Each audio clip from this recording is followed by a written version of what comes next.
Game of the Red Eye. The following story was inspired by Lilith Wrongname. When I was 14 years old, my friends and I were chatting at our usual spot before school. My friend Nicole started telling us about this one game she'd heard about called the Game of the Red Eye. If you follow all the instructions exactly, you would be able to undo one thing that has happened to you in your life. You can erase any moment that has caused you immense pain, and your life would continue as if it never happened, as long as you never told anyone that you played the game. Nicole continued to give us a detailed explanation of how to play. She really seemed convinced that it could be real. I've heard from multiple people that this really works, she tried to convince us. But how would you know? If it works, aren't you not allowed to say you did it? I argued. Nicole shrugged. I didn't want to admit it to my friends at the time, but I was definitely intrigued by this ritual, because there was something that I wanted to undo. My best friend, Amelie, had passed away about a month or so before. She used to hang out with us at our spot before school, and I definitely took the loss the hardest. So the thought of possibly getting to undo her death, why wouldn't I want to at least try? My parents were out of town that night, so I'd be home alone. That was the first step. Be in your home all by yourself. Then I had to summon the creatures of the dark. I turned off all the lights, lit enough candles so I could see my way, and walked around, politely asking them for their assistance. Once I heard low growls echoing around me, that's how I knew the game had started. Everything that happened from here on out was happening on a different plane of existence than reality. At least that's what the rules claimed. Next, I had to find my way to the nearest bathroom, stand in front of the mirror, and shut my eyes. Almost immediately, I heard a loud scream, crushed bones, and a little girl begging for help. I was not supposed to open my eyes, no matter how tempting it was. Once all the sounds had stopped, I opened my eyes. Behind me, in the mirror, I saw a little girl with a red ribbon in her hair. She untied it and handed it to me. This was a key piece of the game, so I put it in my pocket.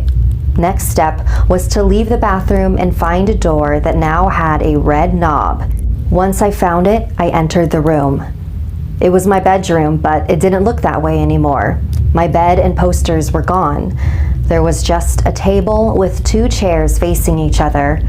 One chair was empty, where I was supposed to sit, and the other chair was occupied by a shadowy creature. I took my seat. There was a plate and a large knife sitting in front of me. I waited for my cue. Nail. A voice came from across the table. I took the knife and peeled off my thumbnail and placed it on the plate.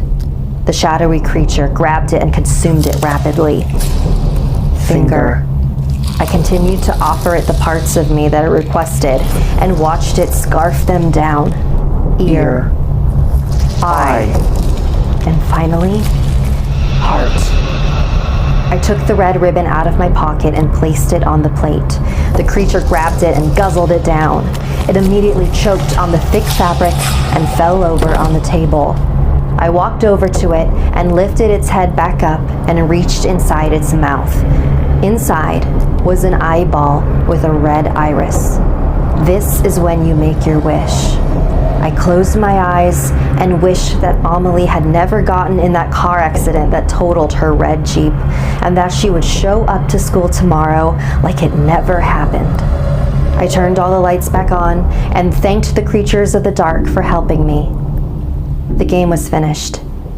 Now I just had to wait and see if anything happened. The next day at school, I saw my friends in our usual hangout spot. My heart was racing as I walked towards them. I was trying not to get my hopes too high, but I just really missed Amelie. The bell rang and we had to head to class. Everything okay, Lilith? Nicole asked. You've been really quiet all morning. I'm fine, I mumbled. This is gonna sound so stupid, but I actually tried that game last night, and I wished that Amelie would show up to school today like everything was back to normal, but I was just being stupid. Nicole just stared at me. Amelie just texted me. She's running a little late. What are you talking about? What game? My eyes lit up. There's no way. The game had actually worked, but I just told them that I played it. Did I break one of the rules? We heard a crash coming from the parking lot. It was Amelie's red Jeep.